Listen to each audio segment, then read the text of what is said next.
Windows machine, HTTP, and pasting in the IP address. So basically, I'm trying to visit the web server running on this machine.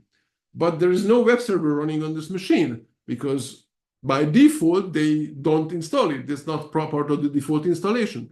So what I would like to show you now is how to install some stuff, some more tools on this machine. In Windows, you are used to two ways of installing things. There are very few things that, well, actually, I don't know anymore. Now I'm thinking about it. So this is the old school thing that I'm telling you. There used to be this couple of applications that you could install from Windows. And for most other stuff, you would go on the internet, find something, download, and then run the installer. These days, there is also this Microsoft shop, or I don't know what it is called. And from there, you can install various things.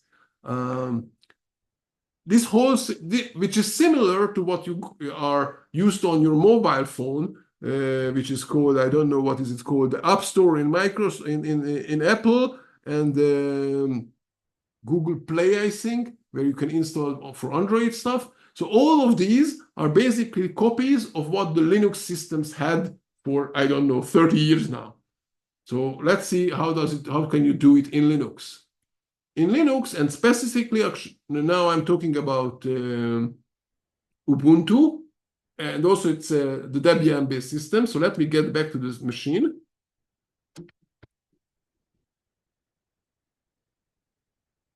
Okay, so on this system, this is what we call an apt-based system, APT-based system.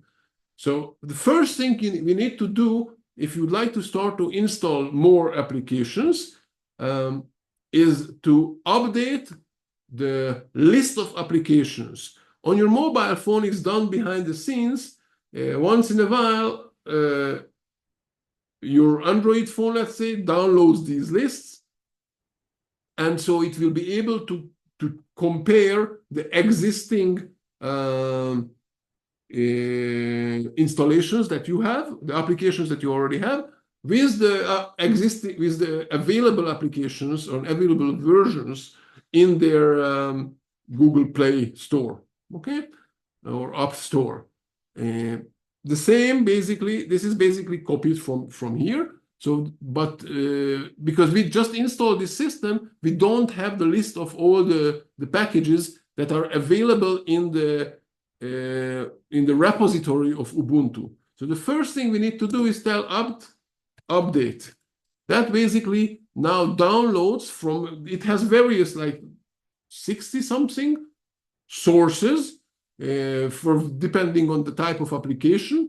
And so it's downloading now the lists of all the applications available for us in the cloud, basically, in this App Store of Ubuntu.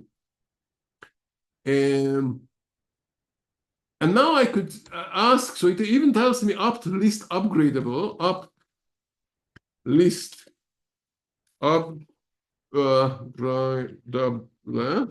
It will list me these are the libraries or tools or applications or whatever pieces that I already have installed on my computer, but there's a newer version. So basically, Linode provided me an almost fully updated version of Ubuntu, not 100% because I guess they are creating a new version every day or every 2 days, or I don't know when. But all the packages that were released since then, they are now out of date. So I can say apt upgrade. And this is basically downloading now and upgrading all these packages. It asks me if I really want to do it. I could have provided it with a flag.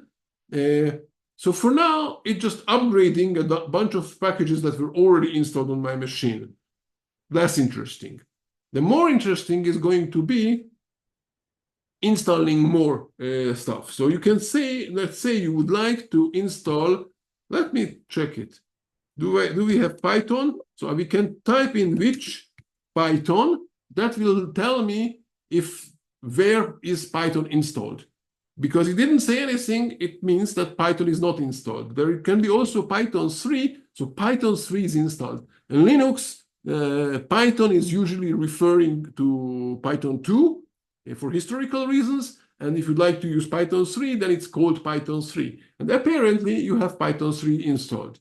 Let me try something else. Perl. Perl is also installed.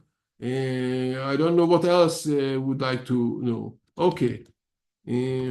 So these are installed, so I can't show you how to install all of these. But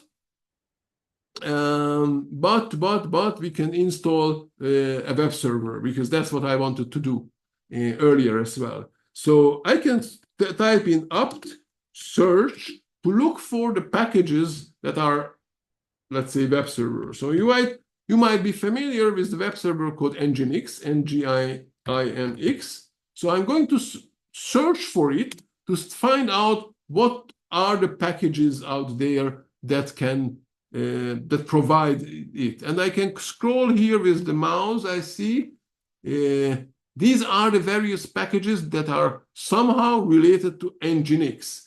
And as you can see, there are many of these that are like Prometheus exporter. No idea what is this. Simple reverse proxy to other Prometheus exporters. I guess there is some relation to Nginx, but that's definitely not the Nginx server. Probably it's called Nginx. Okay, so the package that contains Nginx itself, it's probably called Nginx. But you know, it can be. There are like hundreds of thousands of packages here that you can install. Some of them are really small, some of them are really huge, and many of them depend on each other, and so on. So, for example, I guess Nginx is divided into core and common, and I don't know what, but there is also someone is saying that the terminal isn't showing. Okay, what do you see in the terminal? Can you see this black screen now? Is the green stuff on it, or what do you see? Can you tell me?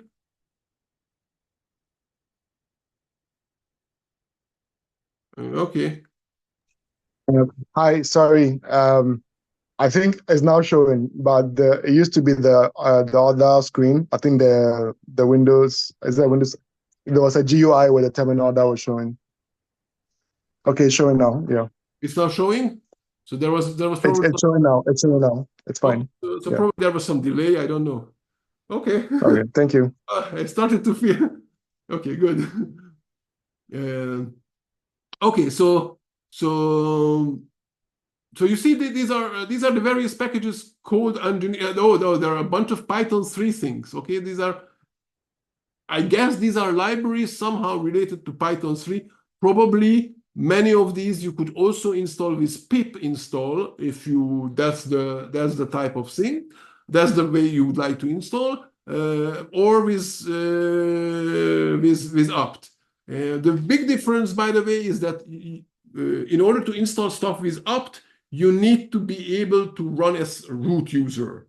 So if you have a multi-user system, where let's say you are the system administrator, but there are other people using it, and you don't want them to give rights to install into the core of the operating system, but they need, let's say, Python packages, then they can use pip to install them, and virtual environment and whatnot. But if you for some reason you need it to be part of the, let's say, the operating system, then you would install it with apt. So for us, what we need to do is install install Nginx. Okay, and I press enter, and it goes out and asks me if I want to. Let's now show it. I press N so I can show you. Wait, first of all, it says the following additional packages will be installed. So I thought that core is also part, but apparently not. It says that it's going to also install the Nginx common. It also suggests a couple of other ones. Okay, so it explains you what it's going to do. Now, if we don't want to all this prompt and the questions, you could actually say -y here, not here. Here. Okay, so just a flag called -y is basically telling it, okay, yes. Okay, just think that I gave you yes. And so now it didn't ask me if I want to really install stuff. It just went ahead and installed. And actually, I think even if I try to install something which doesn't have dependencies, then I think it doesn't even ask me question. It was asking because it had dependencies, but I'm not sure, and it might change from version to version. Anyway, but with -y, it says, okay, you are the boss. You said yes. I just go ahead and install everything you asked for. So now what happened is I installed the Nginx web server, and it already was configured running. It is even, I think there are, I guess, some explanations here in this output, the triggers and whatever. So if I switch to the browser here and press Ctrl-R, then it now shows the welcome page of Nginx, which is a very plain text, okay? Welcome to Nginx. Nice, okay? And now let's try to play with this a little bit more. The configuration files of Nginx are in the folder. Oh, I'm showing you something that I haven't shown you earlier. ls-l etc Nginx. These are all the configuration files of Nginx. So if you are not familiar with the web server, well, that's a good place to start playing with it. How can you configure it? How can you do all kinds of things? Okay, you just need to make changes, and then you might need to restart the web server. How do you restart it actually? Systemctl restart nginx. Okay, this will restart the. Why is it taking so long? Yeah, okay. This will restart the web server. So if you're making some configuration changes, then you will probably have to restart it. I think it doesn't have reload. So this systemctl is okay. Let's stop and step back a little bit. On the machine, there are basically two types of software. Software that you can run, you can install, and it will be running all the time. So these are the services. We also call them servers usually, if they can be accessed from the outside. But there are various services on your computer, every computer. For example, there's a service that's waiting for the keyboard. And every time you press a key, it knows what to do. And this is a service that's running all the time, running in the background. A web server is a service, which is also a server because it's waiting from the input from the outside world. So this is one type of software. And the other type of software is that what you're running yourself. So let's say you type in, well, on Windows, you would say run Word, right? So you double click on Word, and you start the Word, and then you can interact with it, and then you close it. So these are the interactive applications. But there are those that are the services. And with the interactive applications, you know how to start them, you know how to stop them, because you are interactive with them. With the servers, with the services, the way to start them, stop them, is using various tools. These days, I think mostly we are using the systemctl to start, stop, restart various of these services. So if you make some changes to the configuration here, then you might want to either reload. So some things can be reloaded, and reload means just reload the configuration files and start behaving according to it. As I recall, Nginx, well, actually, apparently does have, okay? So I didn't remember correctly. So some services don't have this reload capability, but apparently Nginx does. And it's much faster. As you could see, restart took me a long time because it had to stop the whole program and start the whole program again and so on. But reload was very fast because the whole program was running. It was just rereading the configuration files and starting to behave according to the new configuration. So you can play with that. But what I wanted to show, which is easier than configuring Nginx, is changing that content that you saw here. So if you go back, I reload it again, so you can see it is still the same. I press Ctrl R. Okay. The content of that is in var ww. Yes, and I didn't explain what is ll. So I'll use this one and then I'll explain ll. So here is actually this HTML folder. And if I look at this file, and as you could see, I didn't type in the whole thing. I just started typing and then pressed Tab to autocomplete the file name because I'm lazy and I don't want to make typos. So I can try to look at the content of this again with cat. And if I looked at the content, well, it's still not very long. It started here.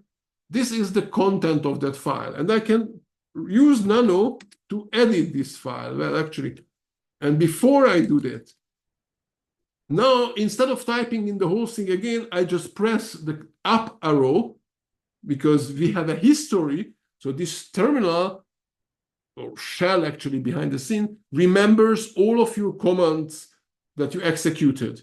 And with the up arrow on your keyboard, you can go and look at the history. So I can click on the up arrow and look at all the things that I have done. Okay, it can be really, really useful because, for example, now I press the home key to jump to the beginning and a little bit move with the arrows. I remove this one and type in Nano. Okay, so I don't have to type in the whole command again and again.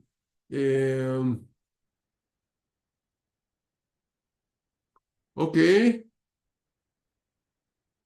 Stefan is writing that screenshot is, the screen is frozen. Is it frozen for both of you? I don't know how to fix it. Oh, okay. So there is some delay somewhere, either on your side or my side or in between. Sorry for that. Maybe this terminal and Windows and all, and that's maybe it's a little bit hard on Zoom. So, I mean, actually, I am showing you something located in the US, right? So this one, the window, what you look at it, is actually located in the US. I'm in Israel, and you are, I don't know where. So it's a lot of networking going on. Okay. Anyway, I type in Nano and the pass. Okay, so I played around with this arrow. I hope that the video will be good, so you can watch those few minutes that you missed. And now I got into the editor, and it has this nice syntax highlighting, so I can edit the file. And welcome to, let's type in, instead of that, I type in code Maven. Okay, I need to save it, so it's Control O, right? Enter. And there you have all these stuff. So you will have to explore this, right? This is how you explore stuff. So I saved the file. Now I can go back and reload it.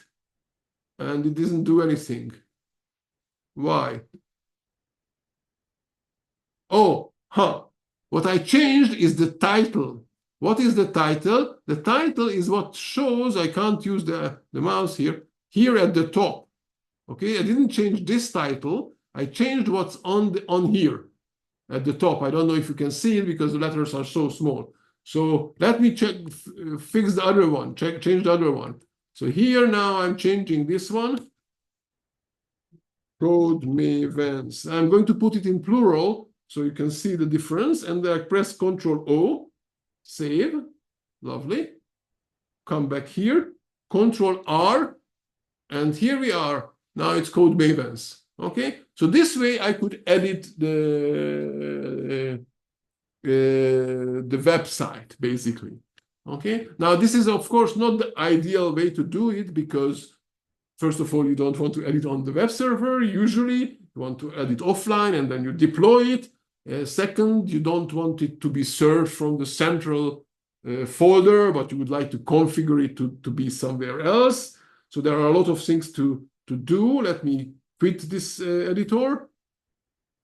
And Actually, what else? Ah, I know. I kept typing this LL here, and then I had to correct myself. So one thing that you have what basically you are using here is as a shell called bash. There are a couple of these shells, which is the way to interact with your Linux machine. So we are using bash. And I mentioned, first of all, I mentioned that you have the history. So if I type in history, it will show all the history, all the commands that we executed so far. Actually, ls again, ls minus l, ls minus la. There is this file called .bash history that contains the history. Okay, so this is basically the file where it's being stored. And this file called .bash rc is the configuration file of your shell. So I can try to look at it. .bash rc. This is big. Lots of links are configured by default. The few I wanted to show really is these aliases. So there is this ls command that we used a couple of times to see what is the content of the file system, the current file system, the other file system, and we gave it the -l flag. Okay, and this is what we did so far. But it has many flags. Actually, let me try this one. Man ls. Yeah, it's good. So let me explain this. So there is a command called man.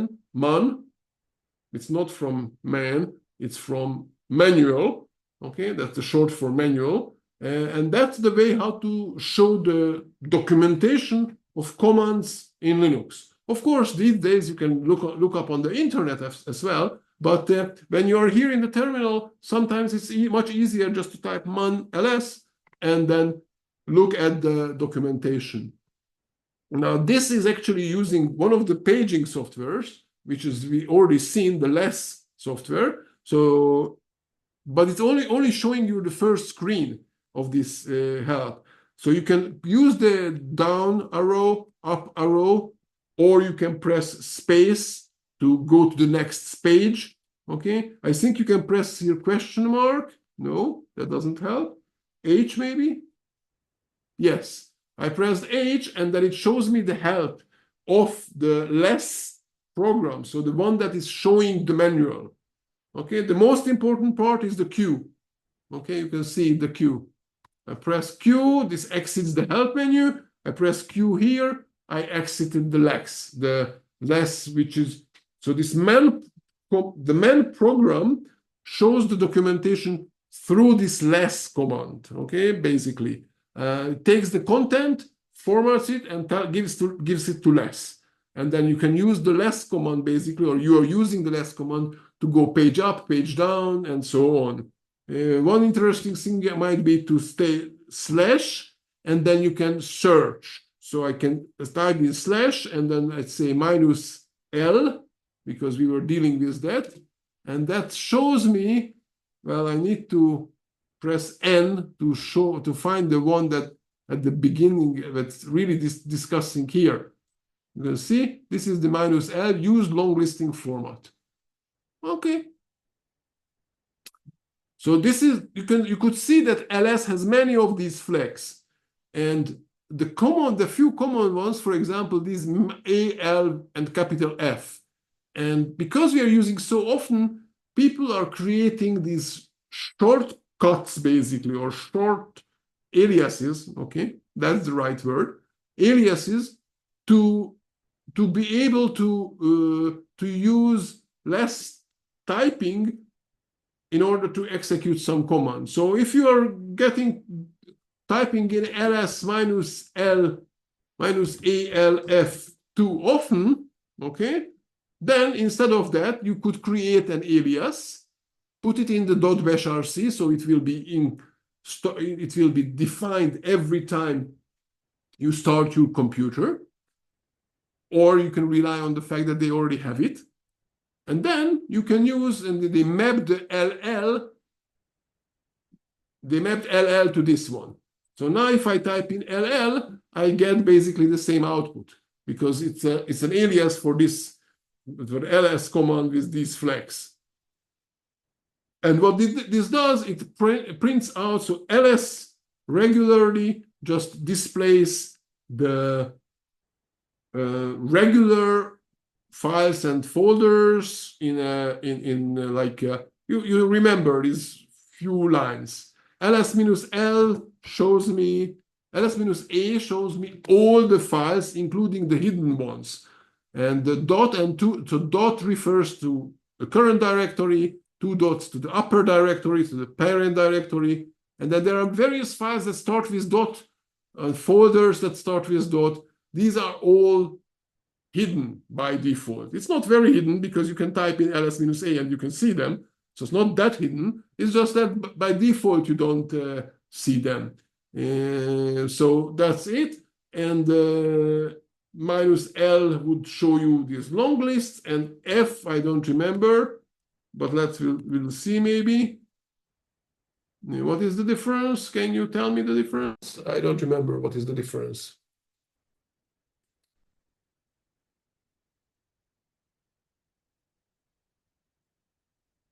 But we can read the manual, right? man ls /-F. And here it is. Append indicator, something. Okay, I know that. So it's like an ll/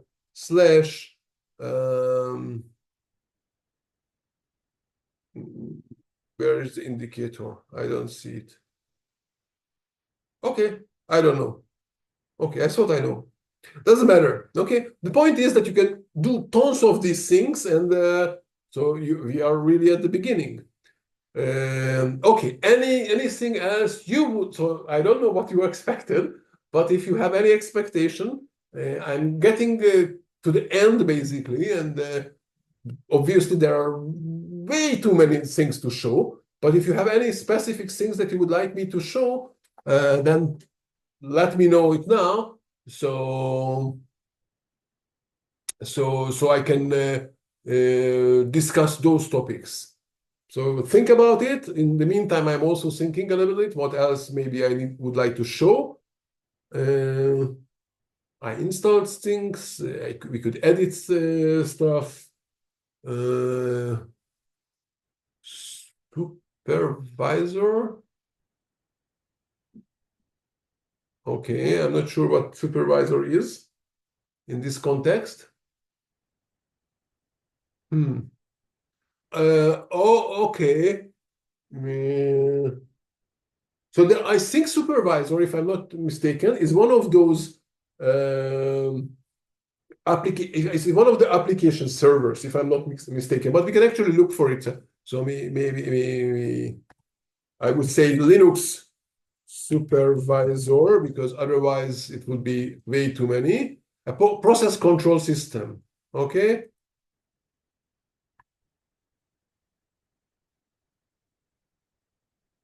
Yeah, it's a Python.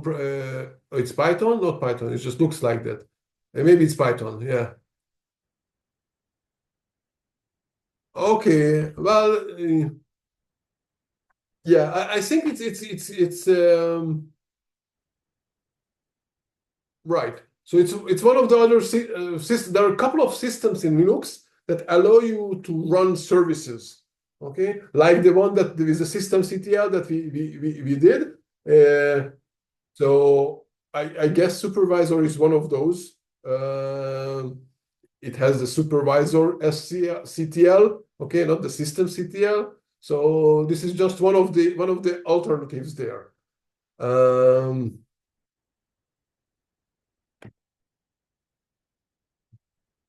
What else? I won't be able to show it because I'm not familiar with it. Okay. I just thought about something and I forgot promptly. Add user would be the command to create new users on the system. So you would create a new user. Let's say I create Gabor, give it a new password. Okay. Again, hopefully I typed it twice correctly. Now I can give my name here if I really want. I don't have to. So this is a very old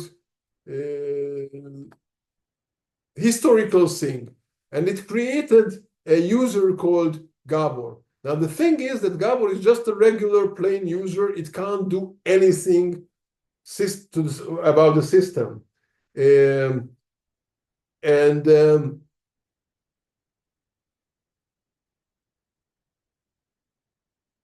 yeah, it's just regular users. And I could log in. So if I log out from the system, and instead of root, I could log in as Gabor.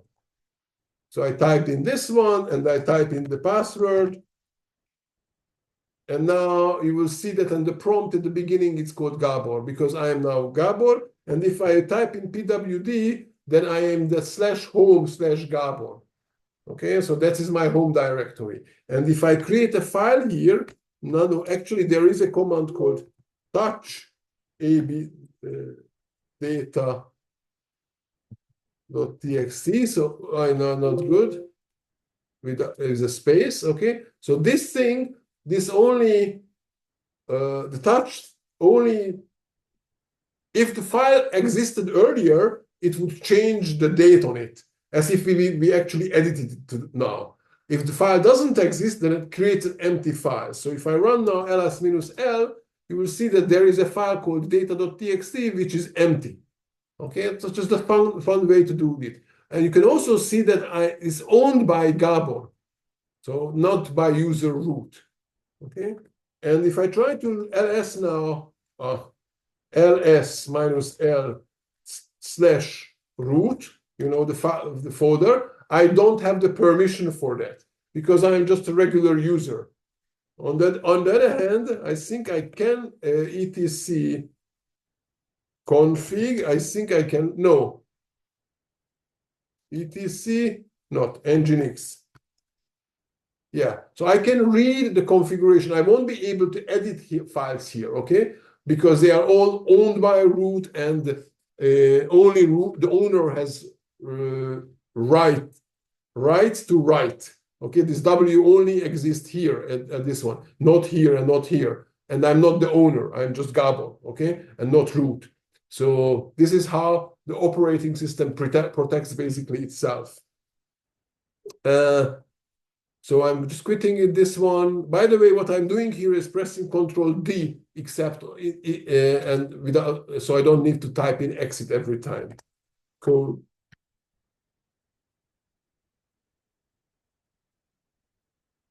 Okay, I'm back. What else shall I show? I don't know. I think that's it. So you can here install web servers. We saw it. You can install, you can play, configure it. You can install database servers, whatever. Okay, tons of things, and then you can play with them. And on the other hand, you can further learn how to use Linux. And I think we can be done unless you have anything else you would like to see that I could show on this machine.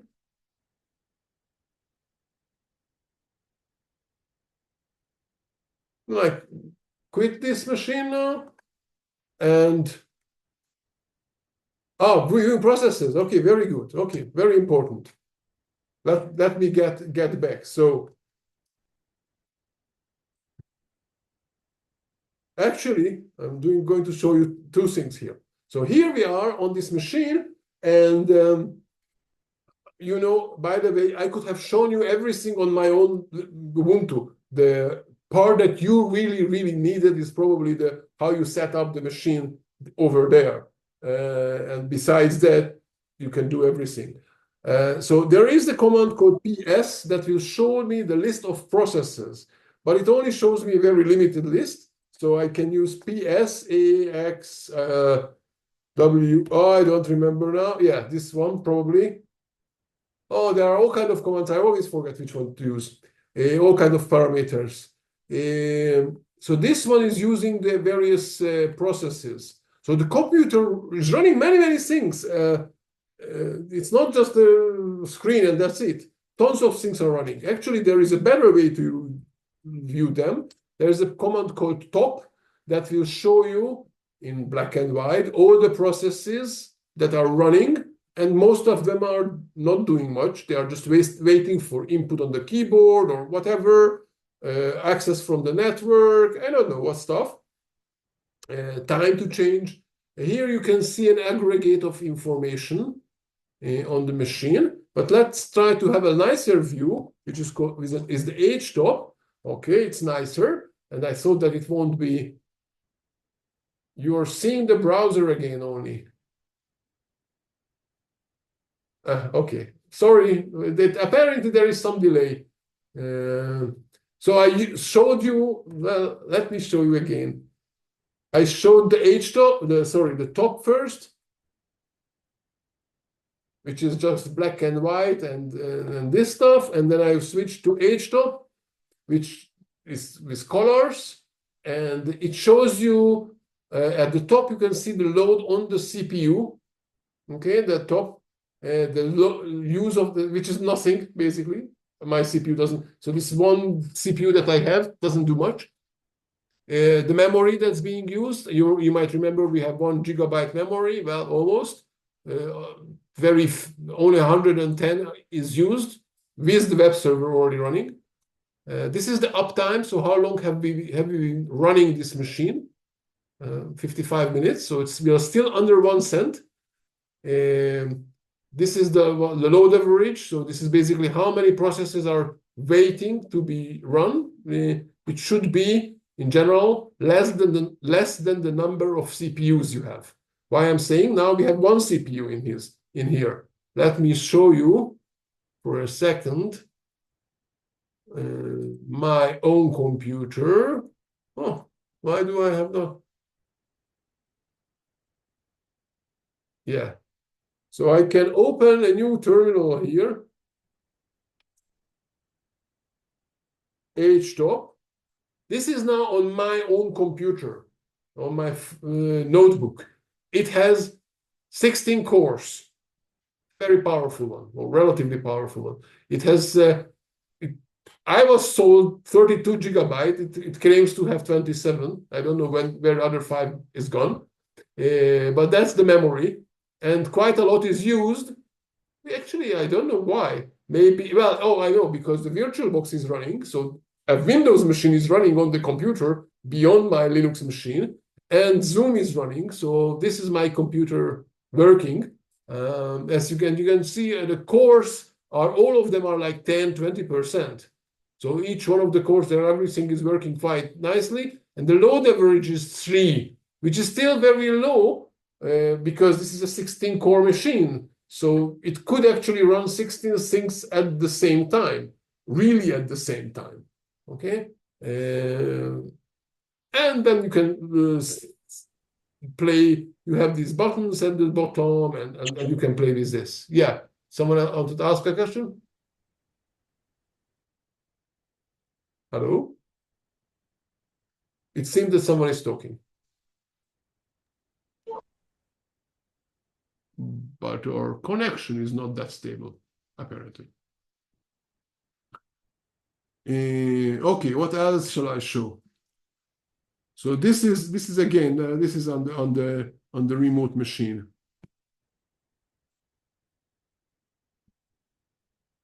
Okay.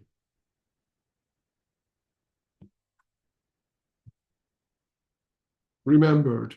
This is what I usually do. Okay. So the PSAXUW. Now PS has millions flags, and I think some other people use the -EF, which -EF, which is a different way of showing the processes. Okay. Now something to show you with this, there you can do the following. So grep, sorry. So what did I do now? Grep is a command on Linux, but you can also install on Windows, that takes a word or even a regular expression and can search it inside all the lines of a file or all the lines of the input you give it. and display just the lines where there is a match. What I did here, I said it, okay, run the ps-ef command and take its output, and instead of printing it on the screen, put it into the input of the grep command. So this is called the pipeline in Linux. And this is one of the powers of the Linux shell, that you can connect commands like this. So basically, I said, okay, run this command and take its output and make it the input of this command. So now what we have is I filtered out the lines, or filtered the lines that have the word Nginx in them, and it even highlighted them. So all this output, okay, all the programs that are running, all the services that are running, now I only see the ones that mention Nginx. And alternative things that I could do, WC, let's say with -L, without the grep. Someone is trying to talk, but or is talking, but we can't hear you. I don't know. Anyway, so now I ran this one. What this does, the WC command is the word count command, and it will count the number of lines, words, and characters in the input, which could be either a file or could be streamed from or piped from another command. So what I did now, I ran the ps-ef, and I asked the WC to count how many lines we had. So this basically shows the number of processes, because each process is on a different line. Okay, and so you can have all these things combined, and you can also say, let's see this one. So I run the grep Nginx. This one you saw, and then you can see WC-L. Okay, so it says 3 lines. There are 3 lines. This also includes the one that is listing the grep command itself. So you have to be careful, because to exclude the one somehow. One trick is doing this. Just putting a square bracket on one of the letters. And you can see that now it doesn't match itself. It matches just the other lines. So that's it so far. Okay. I ran out of energy, and I'm sure that you also need a break. So I think we call it a day or night or whatever, and they are going to stop this video.